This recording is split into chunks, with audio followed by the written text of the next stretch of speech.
This is my GMWD trainer that I bought from Amazon. It's not listed on the GMWD site. There is a functional trainer that looks like it called the CC00 on their site, but this one's not listed on their site. This one is an upgraded version of a previous one they had. The previous one had a single track and both arms were integrated into a single unit, whereas this one has dual tracks and both arms are separate. I really like this trainer. It has a few shortcomings, and I wanted to show how I addressed each of those shortcomings. The first shortcoming is it's got a lot of friction in it, and one of the things I did first was to upgrade all the pulleys to aluminum pulleys. It replaced all the plastic pulleys in the system, and you can see that they look pretty nice, and it makes the machine quite a bit smoother. Even so, there was still a lot of friction in the system, and I find that the main source of friction ongoing is the guide rods themselves. They need to be lubricated probably about once every 1 or 2 weeks, depending on how much you use them. I just put some garage door lubricant on it, called Blaster, garage door spray lubricant. It's a silicone lubricant, it doesn't attract dust. And you'll see that that makes things go really, really smooth for, quite a few exercises over a course of a week or two. And then you got to do it again. Another complaint about the system was that there's a minimum effort required to lift that holder even when it doesn't have any weights on it. It weighs about 5 pounds, and the system works in either a 2-to-1 or a 1-to-1 pulley ratio. But even in the 2-to-1 ratio, along with the friction in the system, it's still a little bit hard to do some of the exercises just with an unloaded holder. For example, I have trouble doing lateral shoulder crossover exercises.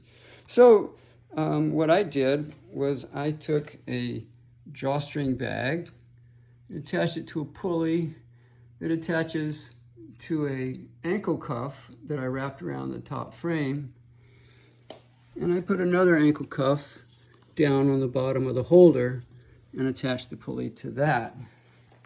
And then I can take something like a half-pound weight, put it in the bag, and now I have an extra half-pound helping me to start the weight. You can see the bag going down.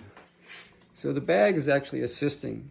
And that turns out to be just enough to get it past the startup friction for some of these really low-weight exercises. Just helps just a little bit on that shoulder tendonitis when I was having a little trouble getting it started. The third complaint I had about the system is it didn't have a very good cable tension adjustment. All you get is like a couple of the holes here on these bars, and if you look at the trolley, you get a few holes there. Well, these right here are about a little bit over 1 inch apart, and these are about a little bit over 3/4 of an inch apart. So you don't get really fine adjustment if your cable tension is too high or too low. And so what I did was I added a turnbuckle into the system that connects onto the bottom frame.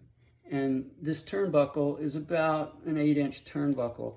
So it essentially makes the cable effectively 8 inches longer. And when I put the turnbuckle in the system, I had to move the pulley up from the bottom hole, the tension pulley up from the bottom hole up a couple there. And you'll see that these guys are no longer in the bottom hole, they're about halfway up. That gets you to some nominal kind of tension that's a decent tension on the cable, and then you just turn the turnbuckle and you can get it as infinitely precise as you want, just to barely be coming off of having the holder come off of the rests that it's on or sitting right on them. So you get a really, really fine adjustment using this turnbuckle. This turnbuckle needs to be about a 350-pound working load limit rated, because that's what the machine is rated for, 350 pounds.